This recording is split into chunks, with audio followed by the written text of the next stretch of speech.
Hello everyone, we're back! Welcome to season 2 of Dear Black Girl. We really miss being together and chatting with you every week.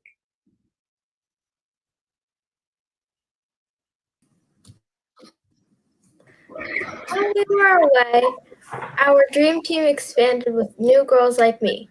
My name is Michaela and I'm so excited to be part of this group. This season, we will continue to have real and relevant conversations with interesting guests, from father-daughter relationships to celebrating Women's History Month and discussing how to build wealth from childhood. We are in for an amazing season. Please share our show with everyone you know. Now let's begin today's show. I want to welcome the founder of Daughters and Vessels and the creator of Dear Black Girl, Cordelia A. Benny. Let's give her a round of applause.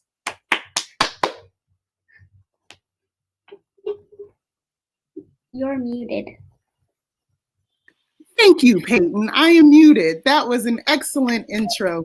At this time, we are going to ask you three to go to the back and help us out with text. And we are going to get started with our show today. All right, everyone. Welcome to Dear Black Girl. I am so excited to be back with you all. We are so thrilled to be here. Dear Black Girl is my heart project. It's something that I created after learning about the adultification of Black girls in the United States. It's a very disheartening issue, and I think that it is our responsibility to create solutions for our girls and not wait for people to do it for us. And so after the Breonna Taylor verdict, Kendall, my mentee, and I got together and we created this program where Black girls could be seen, heard, and validated. I am so excited about today's show. We are going to be talking about amplifying Black fatherhood. A lot of the times our Black men, receive negative reports and a bad rap for who they are. But the reality is a majority of Black men are doing exactly what they are supposed to be doing.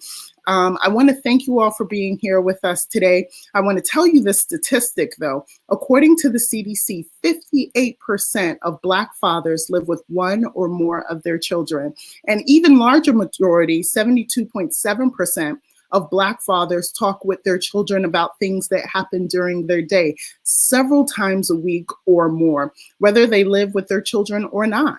This is only one example that illustrates how fathers are involved with their children as opposed to fatherhood being defined by living arrangements. Black fathers, like I said, often receive negative press. The reality is that they are doing what they are supposed to do. They're loving and they are leading. Today, we are joined by a dynamic group of amazing dads and their daughters. It's going to be led by Dear Black Girl co-founder Kendall and her dad, Wayne, and they will engage in a vulnerable and very informative chat. So please take the time to share this broadcast. In fact, do it right now. If you are watching us, hit share if you're on Facebook, and if you're on YouTube, share it with your network, send it via text to someone. People need to hear these uplifting conversations. So thank you for sharing that. I appreciate that. And while the show is going on, we invite you to engage. If something is resonating with you, put it in the chat, repeat it, because we need to hear this information. Also, I want to invite you to sponsor a girl. In order to keep Dear Black Girl free for all of our girls, we rely on the generous contributions from viewers like you. So please visit dearblackgirl.us and make a donation today. Now, I would like to introduce Kendall and Wayne, and they will introduce us to our guests today. Kendall and Wayne, welcome to the show. Thank you so much for doing this for us. Thank you, Cordelia. We, me and Kendall, my daughter, are so excited about hosting this week's Dear Black Girl Dad Session. It's a conversation with fathers and daughters about the triumphs, the trials, the testimonies of growing together. Next to being a husband, being a father is my greatest privilege and responsibility. It is part of my identity, and it's rooted in how I see myself as a man. Many people try to define fatherhood, what it is, what it isn't, and try to define what is considered good and bad father. In my experience, as a father of two fantastic kids, it boils down to time spent with them and intentionally listening attentively. It is an absolute pleasure to host Dear Black Girl with my big girl, my little girl, my princess, and my baby. How can you be four things at once? Because I'm amazing, just like you. Hi, I'm Kendall. I'm part of the dream team for Dear Black Girl. I'm in ninth grade. I'm an artist. I like anime and plans on being animator one day. My dad is my biggest cheerleader, and I'm glad that he is my dad. I'm usually behind the scenes for the shows, but I am excited to be hosting this show with my father, and I hope you enjoy it. Let's get started. That was awesome. So today we have a panel of four fathers and four daughters, and I would like to introduce you to our panel, and then we'll get started. First, I would like to introduce Chad and Sanaya.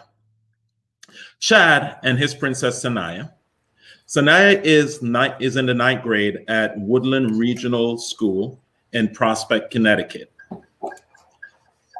She is a big anime fan. She loves food. Sanaya hates when her father sings and thinks he's too old for wearing an earring.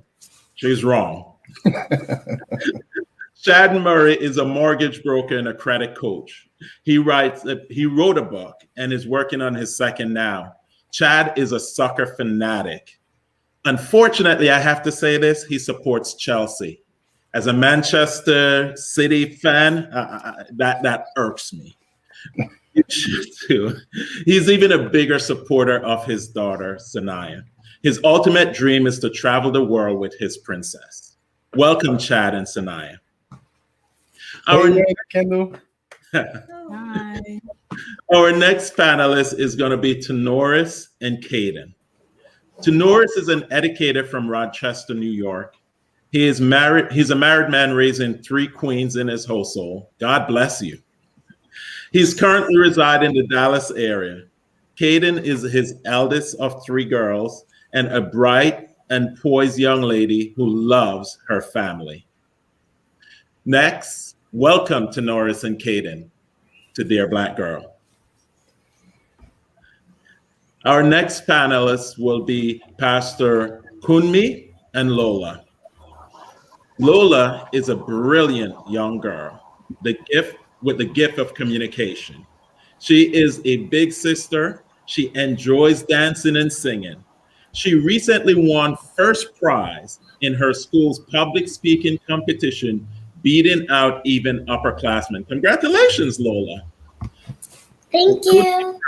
You're welcome. Kudmi Brown is a health professional and pastor. He is the father of three, two girls and a boy. He is passionate about his wife, his children, and serving others. Welcome, Pastor Kunmi and Lola. Thank you so much, Wayne. It's a pleasure to be here, and nice to see everyone. And our last panelist, but not least, is Joe and Desi. Desi is 13 years old. She's in the 8th grade, loves acting, doing screenplays. She's also a YouTuber. Wow. That has her own cartoon storyline. Desi is very independent, smart, funny, and a great big sister. Joe is the founder of the For the People movement, a community organization that serves and supports those in need. Welcome, Joe and Desi, to Dear Black Girl. How you guys doing today? Thank you guys for having us. We look forward to this conversation with these fathers and their princesses. Chad, let's start with you. When you first found out that you were going to have a daughter, how did you feel and why? I was petrified. Sanaya's mother and I, we weren't together for long at that time, and I was just flat out petrified. I was in my early days in my mortgage career, and I was throwing parties. I was to be honest with you, I was young and wild, and I just thought that it would be a burden to my life at that point, and I really wasn't at all in a place mentally or what I thought emotionally to be a father. And in those days, I didn't feel as if it was the right time for me. So I was really, I didn't really handle it as I didn't handle it with the wisdom or the foresight to know what was coming. I didn't know that my daughter would be one of the most important things in my life, and all I could see was right in front of me at the time. So, yeah, for me at that time, I was petrified. I was scared, but it turned out to be between her and my son the most amazing experiences of my life. Let's just expand on that real quick. You use the word petrified, you use emotional, right time. All these tend to have a negative connotation. So talk to us about at what point did you go from that negative to the positive where now she is that light of your life? Over the course of the pregnancy, just watching the belly just get bigger, it's like your love starts to swell with the bump. And I started feeling a bond with the kicks. But man, when she popped out into the world and the first time that I held it, it was just like, right, guys, it's just love in a moment that you've never experienced. And it just felt like I just entered into a new dimension. And with this girl in my hand, it's like the world stood still and nothing else mattered. Nothing else mattered. And ever since, with the ups and the downs, no matter what it's been, I'll do anything in the world to be with my daughter and to support her and to always let her know that I love her, because it's totally changed me. And it's been that was the most important thing to happen to me in my life. That is awesome. Pastor Kumi, how did you prepare for your daughter, both mentally and spiritually? And did you prepare for your son differently? Good question. How did I prepare for my daughter? Well, we were hoping to have her. We were looking forward to, me and my wife planned to have her. So we were hoping to have a child. We didn't know whether it was going to be a boy or a girl. But I think that, and I think that the dads here will agree with me. When you're having a daughter, your mind goes a certain way. And then if you're having a son, your mind goes another certain way. You start to think about the challenges that a daughter will have and the things that a daughter will go through and how you're going to have to protect your daughter. So these are some of the things that came through my mind. How am I going to raise her? I have to be an example of the type of man that I want her to marry. Also, a daughter's first love and the first man they fall in love with is their dad. So I needed to make sure that I'm emotionally available for my daughter. So these are some of the things that went through my mind. When I have a 4-year-old son, he just turned 4 last week, Sunday. Those were not the thoughts that went through my mind. I was not worried about being there for him in that kind of way. It was more of, I got to teach him to be responsible. I have to teach him, in the same way, I'm teaching him to be like me. But I'm teaching my daughter to find someone to love like me. So, I think that's the answer to the question. It's totally different, but was definitely blessed when I found out, like I said, we planned, and, thanks be to God, here she is, 8 years old, and, we're truly blessed. And just to follow up on that, because you touch on a couple of things there that is very interesting. Just understanding the sex of the baby, you start to change mentally how you're thinking. At what point did you find out that it was even a daughter, and at what point did you then start to pivot in the way how you were thinking? You were planning for a child. Here now, your wife is pregnant. I'm not sure at what point you find out it was a girl. So how did that happen, and then how did you adjust your thinking mentally there? So, I think everybody assumes they know what type of what sex their child is going to be. when they're when your wife is pregnant or your a significant other is pregnant, you assume that, oh, it's going to be a boy, it's going to be a girl. I think we had the test like 3 months, after she was about 3 months into the pregnancy, and we found out that she was going to be a girl. I think I thought it was going to be a boy at that time, and we found out that it was going to be a girl. So yes, it was definitely a shift. Like I said, like, oh, okay, all right, I have to be. I don't have somebody I can pound on. I don't have somebody I can beat up. I have somebody I can that I have to really, really, show, be very, very affectionate with, and teach her, show her, more of an affectionate side. Again, we want to, you as a dad, the first thing in my mind is that I want to teach her that, she doesn't have to find love outside. Like, she has that foundation and that structure at home, right? And then you want her to make good decisions by the grace of God when it's time for her to choose a mate. So that really was what was in my mind. I'm not necessarily thinking like that about my son. I'm thinking, teach him to be a good man, teach him to be responsible, teach him to do what he's supposed to do so that he'll take care of his family, right? So that's the difference there. Thank you. So let me ask Brother Tenoris, what has been the most joyful part of parenting a Black girl for you?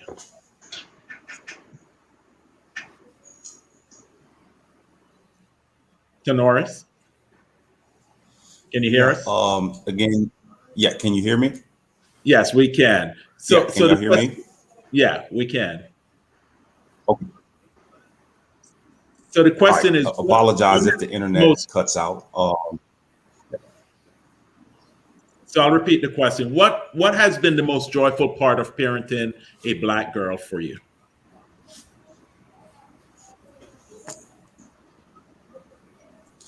Yeah, so again, apologies if the internet is not strong or consistent. And hello to everyone. So I have 3. So that's magnified 3 times. I think for me, the most joyful part of being a parent of girls, specifically Black girls, is helping to develop their cultural identity. And then I've seen the implications of just that intentionality on her development. We all know that as people of color that we have to navigate society in a certain way. We're not always represented in school curriculums. We're not always given equal opportunities and equal access. And so that's been something that I've really tapped into and have enjoyed. Even when we take family vacations, we are very intentional about talking about Black culture and what we've exposed her to. And she's had an appreciation for that. And I've benefited from having conversations with her and her mother about just our place in history. And I appreciate that she has developed, because that is important, that as she navigates in society, that she knows who she is, and that she doesn't compromise in that knowledge. So can you elaborate a little bit on the terminology, cultural identity, and what does that constitute for you and your daughter, and how do you go about bringing forward that cultural identity? Yeah, so it's as clear as who is she as a Black female or a young Black girl to become a young Black woman. It goes beyond just who she sees herself as, but who she has access to. Who are we as Stubbs? She's gotten to learn a lot about the Stubbs history, which is very rich. But then also, who are we as African Americans in this in our current U.S. context, past and present? And so that's been important to talk about people as far back, as slavery or before slavery or Africa, talking about Africa and our ties to Africa. That's been important. It's been important for her to know in every city that we've lived in where African American or Black excellence has existed, or what cultural context and historical context looks like. And so it is specific as to buying games that have a focus on cultural identity, whether they be card games. It's specific as to visiting museums and being able to spend time talking about the civil rights era. It's specific as to being very intentional about what we do for vacation and where our time and talent is spent. And so I think that's been important for her to develop around. It did backfire once when we've taken her to Medgar Evers' home and we've had conversations about Harriet Tubman. Sometimes that has bled into her dreams and it's prevented her from sleeping. But she does have an awareness of our progress, our struggle, and our identity. And it's that which I need her to be able to navigate society with, knowing who she is, knowing that history doesn't always tell those stories. Awesome. I think it's very important for our girls to understand that. Joe, what concerns you the most about raising a Black girl, especially a teenager? First of all, thank you guys so much for having us on. May God continue to bless each and every one of you guys, especially your daughters. The thing you always want to do is you want to be a protector first as a father. We always want to protect our children. In today's society, if you don't take the opportunity to be a father and to be a parent to your child, society will take that position. And we know how society is. Society tells us how to live a certain way. So the most important thing and the hardest part about raising a teenager is making sure that you try to give them those valuable lessons and try to be honest and transparent with your child as possible. So Desi and I, we share. Not just Desi. I share with all my kids. I share with them a truth first conversation with everything. I try not to shield them from anything because I try to be honest with them and let them know, hey, if you go out there and do X, Y, and Z, this is the repercussion. This is the decision. This is the results of your decision. So I try to be transparent with them and letting them know that if you don't have to listen to me, I'm giving you the information. I'm gonna be honest with you. I'm gonna love you no matter what. But if you don't listen to what I'm telling you, when you go out there, this is what is going to be waiting for you from based off your decision. So I try to be as honest as possible with her and her siblings, just to make sure she understands that you are going to make some decisions. You are going to go out there and, want to experiment certain things. And there's some decisions that you are going to make that you are going to be able to recover from. And there's some decisions that you're going to take a long time for you to recover with. So I try to be as transparent with her as possible and to give her that encouragement to let her know that, you can go out there, but this is what's going to happen, or this is what's waiting for you if you don't make the right decisions. I like that terminology, Joe. A truth first conversation. I like that terminology. Well, Dad, I have some questions for the girls too. Oh, sure. Why don't you ask the girls some questions? First question is for Lola. What is your favorite part of your relationship with your dad? You have to.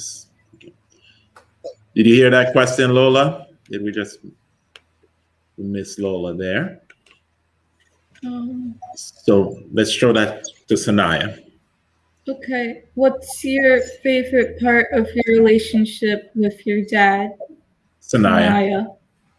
Well, my favorite part of my relationship with my dad is like spending time with him and talking to him. We have whenever I call him on the phone, we have some really good talks, and we become over the past few years, we've become really close, and I know that I can rely on him if I need anything or if I need to talk to him about anything. Kaden, the same question for you. What's your favorite part of your relationship with your dad? My favorite part of my relationship with my dad is spending time with my dad, playing games such as Sorry and Uno, watching movies and eating dinner, traveling and going to the park. Lola, same question for you. My favorite part of my relationship with my dad is that I can always come to him when I need help. Let's say I need help on a test or I don't feel very confident on a test. I can always go to him, and the next thing I know, I'm getting 100. He's just always there when I need him, and he's just an amazing dad. And Desi, the same question for you. What's the question? Your relationship with your dad. Definitely the laughs, as you can already tell. We like to make jokes with each other about all different type of topics. In this house, we like to debate. The debates are great when we both disagree on different types of subjects, and most of the subjects help me in school as well. So just talking to him brights up my day. Zanaya, all daughters can sometimes run into tough patches with their dads. What is the most difficult thing you've had to overcome with your dad, and how did you do it? Um, the most difficult thing I've had to overcome with my dad is like not being able to like see him every day or talk to him every day. So there will be some times where I'm at home with my mom and I get in trouble. So I have to have my phone taken away, and there will be like periods of time where I go without talking to him. And so that's very like difficult, but I've overcame it by like, trying my best to keep in contact with him so that way we don't have to go through that.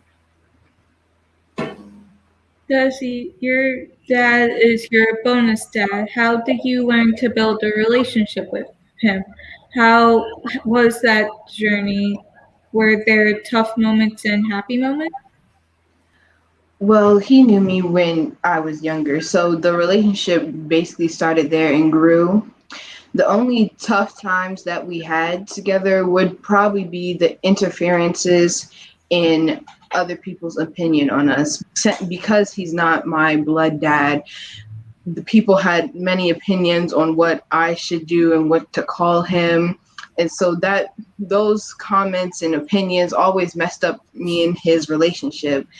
But the good things about it were that those comments and opinions that other family members had only made us want to be with each other more, to see where it can get us, because I appreciate him and love him for being here for me, because he didn't have to be here. As you said, he's a bonus, and he's a very great bonus for me. Wow, those were some great questions, Kendall, and you pull out some great information. So Joe, let me follow up on that. So, as a bonus dad, what did you have to learn about boundaries and discipline and love to make your wife and her daughter comfortable with you coming into the home? So that's a good question because I've seen my brother he did the same thing. He my daughter my niece is also a bonus daughter. So I thought it was easy from the outside looking in that it was easy for him to be able to raise her the way he did. The one of the most challenging part was hearing people tell her that she's not my biological daughter. So it was a little harder, to kind of like navigate around that. The one thing I did was that I did pray about it, and people always say blood is thicker than water, but then I tell them this: that's true, blood is thicker than water. Blood only tells you you're related, right? Or you have some type of DNA connection. But when you're thirsty, you're going to reach for a cup of water before you reach for a glass of blood. So from the jump, I always used to tell myself, I said, God, if I ever have a child, I want her to be a girl first. I want her to be the image of her mother. I want her to be able to raise her siblings. And when I got with my wife, she already had a daughter. And immediately I fell in love with her before I fell in love with my wife. And I always tell people that. And the thing about the whole, the family aspect and the challenging aspect of it is that I didn't worry about what they were saying, because I knew the love that I have for her and I know the love that I have for her. So it was easy for me. It was probably difficult for them because they didn't know who I was. They didn't give me the chance to be able to show them the type of man that I am, which is fine because at the end of the day, I wasn't there for them. I never came in her life to be there for the family members. I came in there to be a support system and somebody that's going to love her like my own, for her. So to me, it's not challenging in the sense of from the outside noises, it was more so challenging with her allowing me to be able to love her like she's my own and not feeling neglected as we had our family extended. I always wanted her to know that I don't love them differently. I love them equally. And the only reason why I'm hard on her and the reason why the challenge became more when as she got older, I always tell her, I said, even in my grave, I don't want to see a man ever take advantage of you. I want you to be independent. I never want you to rely on a man. If a man do for you, it's because he's adding on to what you already have for yourself. So I always try to be a little hard on her, and that was a challenging aspect because she felt like I was being too hard on her. But you correct those that you love, and the ones that you love, you want to make sure that they're in a position where they're good for themselves. They don't have to depend on anybody. They're independent, which she is.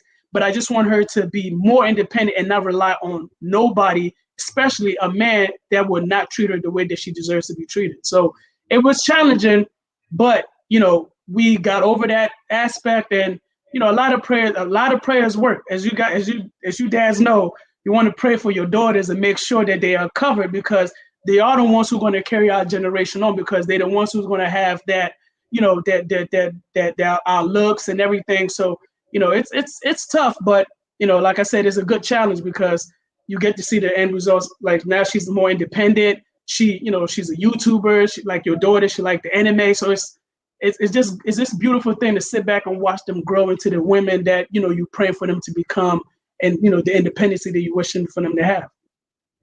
Absolutely. Thank you for that. So let me jump over to you real quick, Chad, because you also have a difficult situation because you've lived in different states than your daughter. How has the distance impacted your relationship, and what advice would you give fathers who is living separately from their child?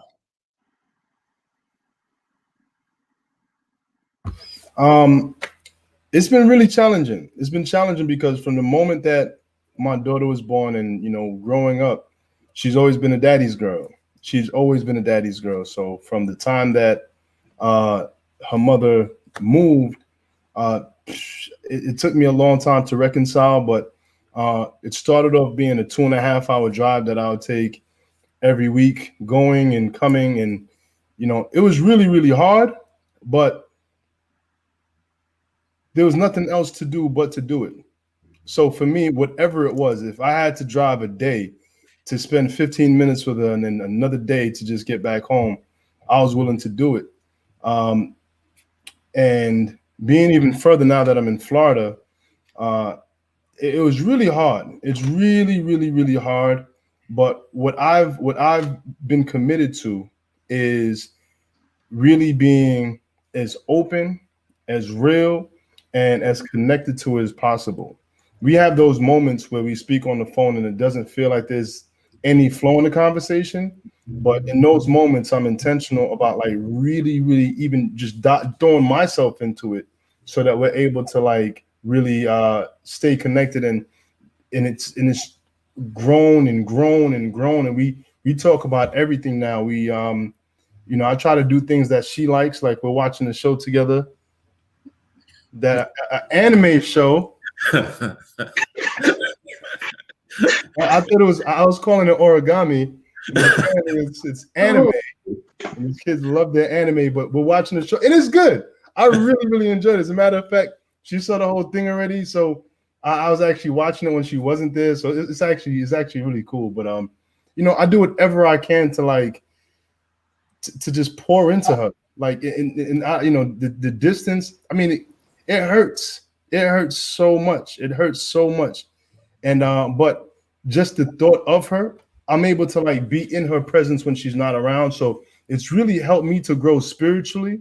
It's helped me to gain a level of peace and maturity, because I fully understand that this is just a distance that's temporary, because as she grows and as we grow in our lives, like I said, my ultimate goal is to be able to take her around the world. So what we lack right now in terms of distance, I get to build my dream for us even bigger. So instead of it being something that takes away from me, it just inspires me more. Like that's the thing, that when I don't want to call that extra client, or I don't want to, write that last chapter to the book, when I think of her, I can do all things because I know that when I'm able to overcome these next 3.5 years, to be exact, 3 years, 6 months, and 4 days, whatever it is. But as soon as she turns 18, I know, or she graduates from high school, I know that we're going to be able to do whatever the world allows us to be able to do. The possibilities are endless, and I'm taking every single opportunity. And she knows that. I talk to her about it all the time. Like, my biggest dream are the dreams that I set for her and I, which I'm excited about. We do a lot of cool things now, but I can't wait. Oh, we're gonna be doing some dope stuff. Well, Chad, when you say nothing else to do but to do it, that's man talk right there. Nothing else to do but to do it. Pastor Kumi, let me ask, how do you prepare your daughter for her purpose in Christ? How will you navigate being her dad and also being her pastor? So the best way to accomplish what you said is to live right in front of your child. I think that whether daughters or sons, no matter what, the way that we live is what's going to determine, if they're going to carry out whatever it is that we're teaching in front of people. So I think that the best example to my child and to my daughter is what happens in the house. I think that is the absolute best example, that I can show her. What we stand for in Christ, how we pray, how we practice what we preach. I think some of the biggest travesties out there and mistakes that a lot of people have made is they go out and they preach one thing or they behave one way outside and then they come inside and they're completely different people. And they display this in front of their children. When that's displayed, we cause our children to be confused, most especially our daughters. We cause them to become confused and to struggle with what is real and what is not real, with what is genuine and what is ingenuine. So it is very, very important that we be the best example that we can be. And that's what I try to do. I try to be the best example. Listen, I'm not too big in my house to say I'm sorry. That's really, really big for me. I'm not too big. I'm dad. And you know what? I make the rules and I work with her mom and I make the rules and I do what I'm supposed to do. But guess what? If I make a mistake or I do something that's not right, I'm not too big to quickly come down and say that I'm sorry and to show my daughter that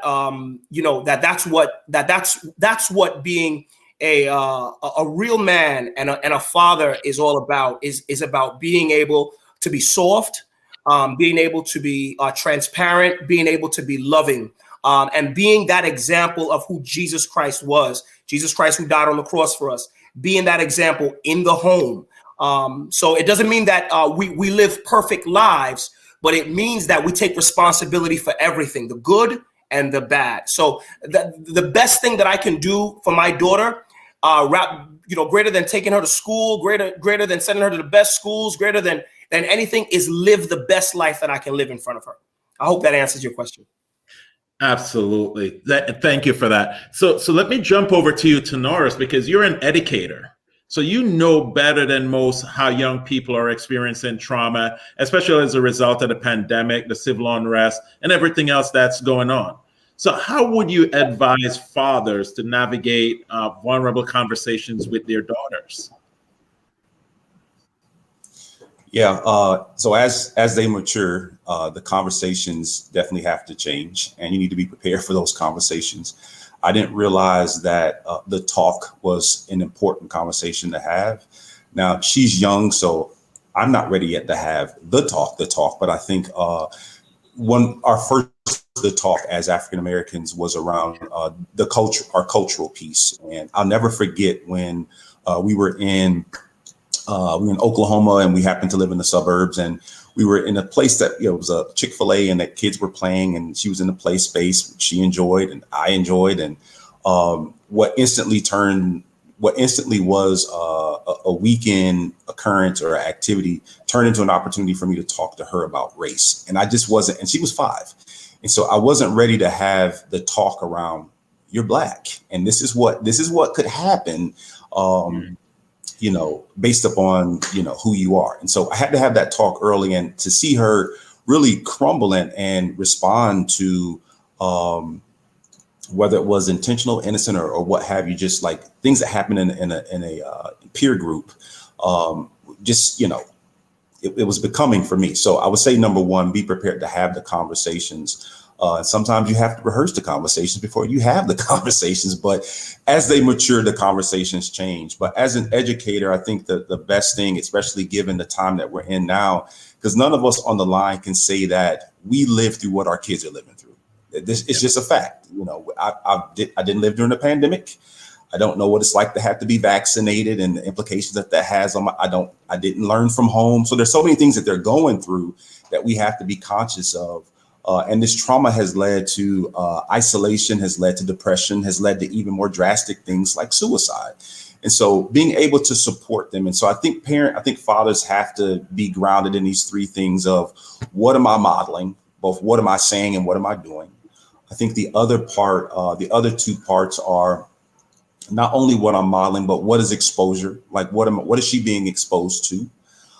And then the other part that's critical is just emotional constancy. And I think when you're conscious of where you are in all of those places around your modeling, around what you're exposing them to, and then around your emotional constancy, I think that's helpful to have conversations, because you've already set a precedent as to how you are to respond during these times. And I think it's oftentimes something that they measure themselves against. And so we don't watch much TV. I think TV watching was more of our generation, but they're into the YouTube and, things that are digital. So not much TV watching happens here, but when the TV is on, for me, it's usually on CNN. And I know they hate the fact that when they walk into a room, CNN is on. But I am excited that I really like how during this last presidency, for them to see different candidates or different presidential candidates go up, and for them to rejoice about our current vice president, and just to see the progress, that's been rewarding. Where we live in Dallas, we can look out the window and we can see the police headquarters. And so a lot of the protests that have happened this past summer have happened. We've looked out the mirror. We've looked out the window. They've been involved. I've been in. So we've had conversations about this. And so I think when she sees my activism, when she sees how I respond to things on CNN, when we're exposing her to specific things and having conversations about what we've exposed her to, I think the conversations become more rich, and she's better prepared to have those conversations that helps her to navigate these times with those resources. No, thank you for that. I think it's important. So what am I modeling? What is she exposed to? And emotional consistency. That fantastic. Thank you for sharing. Kendall, do you have any more questions for the young ladies? Yeah, I do. Okay, go ahead. For Zanaya, what have you learned from your dad about your identity? Well, my dad has helped me become more confident in myself, in the way I look, and as like being a Black girl, like especially because of the fact that I'm like one of very few Black people at my school. So, they don't teach us much about ourselves. So he's been there to help teach me about my identity and become more educated about Black history and what it is to be a Black girl.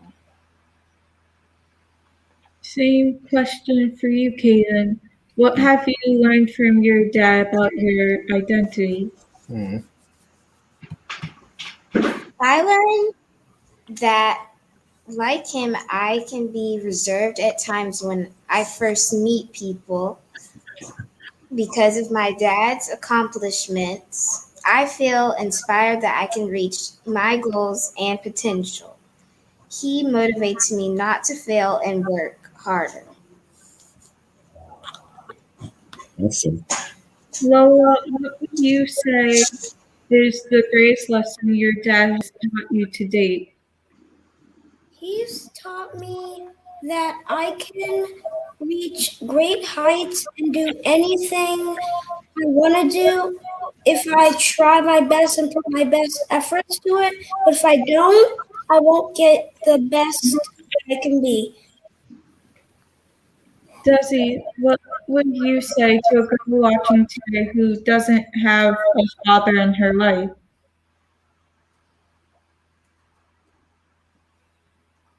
It can it can be tough. It's hard to not have a father in your life, but you take those negative feelings that you're feeling now, that like, oh, he doesn't love me, or he left me, he abandoned me and my mother. You take those negative feelings and you push them towards a positive future. So you take those negative feelings and you use them as your way to become a parent yourself, and to be a different parent than your father was to you. If you um I take it as, since my father left, I got a miracle. I got a miracle again to have a second chance at it. And with those negative feelings I felt before about not having a father in my life, or that he left me, I'm going to take those feelings and I'm going to make them positive, and I'm going to push hard, make those feelings to make me push harder to do better, because I know I can. I don't have to or be sad or upset that he wasn't there, because he's probably not thinking about me either. So I take those feelings and I use them as a power drill for me to do great in life.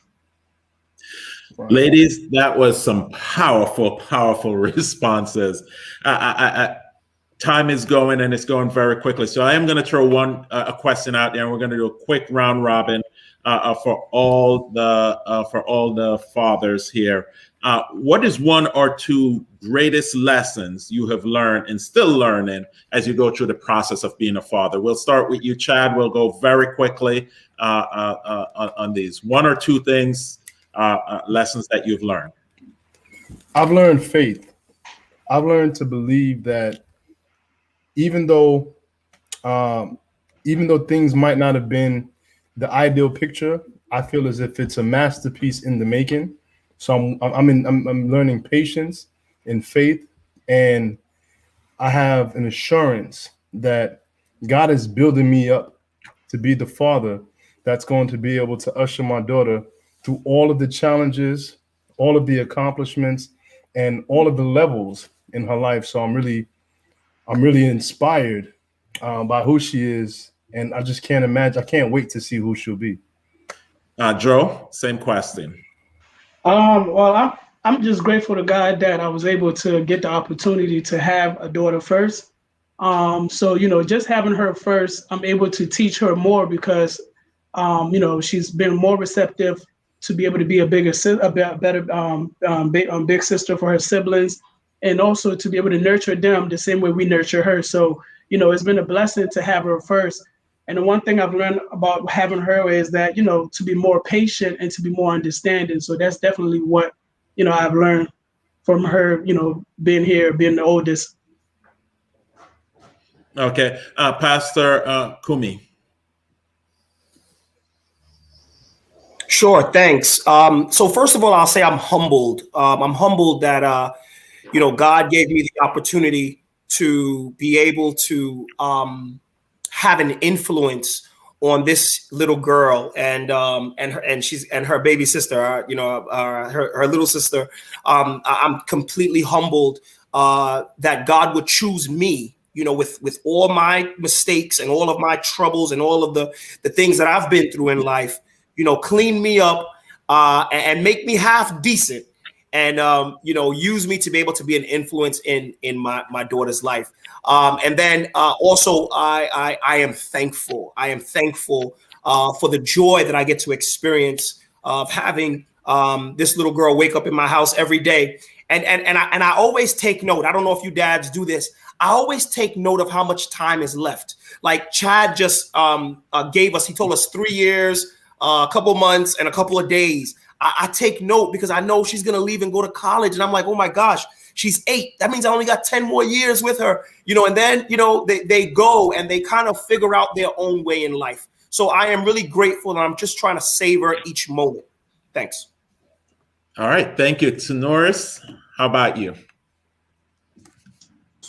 The question was, what have I learned most?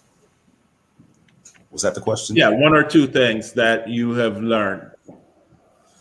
Yeah. So I've had this conversation with friends who are we were in our 20s and we looked up, we were married, and it was like, now we have kids, and so I think my response is I've learned the importance of stability and its connection to like long-term impact.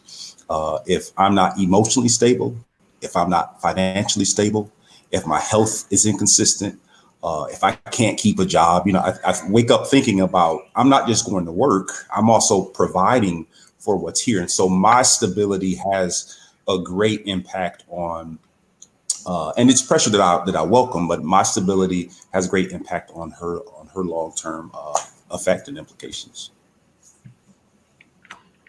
All right. Awesome. We're going to end right now with the girls. Kendall, you want to ask? We'll complete this sentence. Dad, I love you because You're a father, a pastor, and an amazing person in my life, and I just adore every second I have with you. Sanaya, complete this sentence. Dad, I'm proud of you for. I'm proud of you for writing a book. Like, you've done so much. Your business, and you're a really great dad to me. So I'm grateful for you, and I love you. Aw. Kaden, complete this sentence. Dad, thank you for.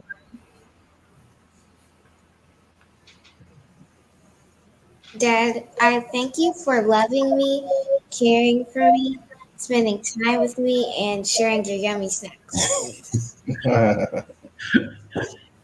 Fuzzy, complete this sentence. Dad, my hope for your future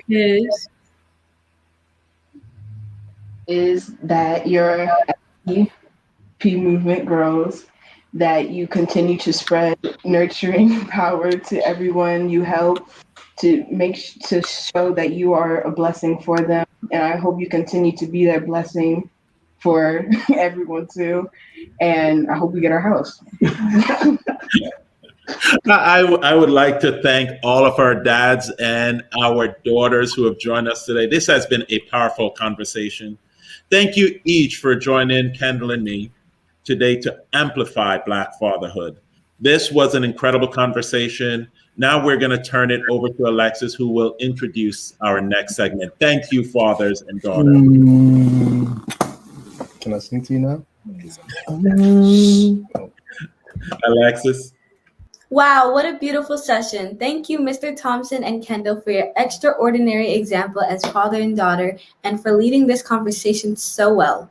Yes, that was amazing. Now we're going to shift gears when we decided on this girl dad episode. We asked one of the OG Dream Team leaders to pen a piece from her heart. When she shared the piece yesterday during our prep, we were all so moved.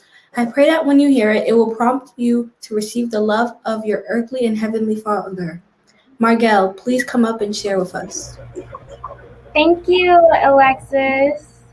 This poem is entitled The Paternal Bond.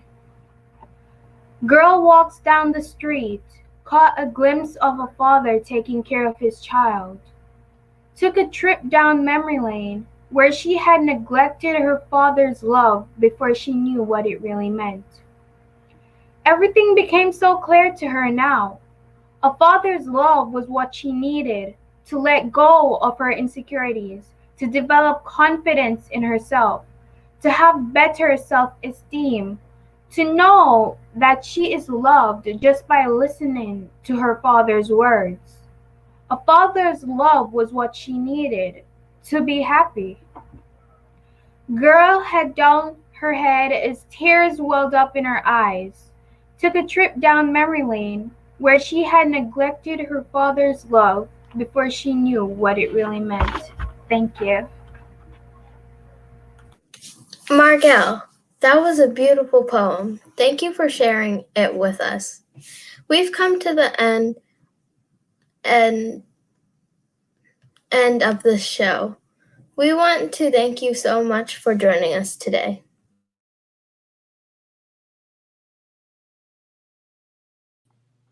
Please join us again next week when we'll be celebrating exceptional women and girls who are making history. Have a wonderful week and see you on Sunday. Goodbye.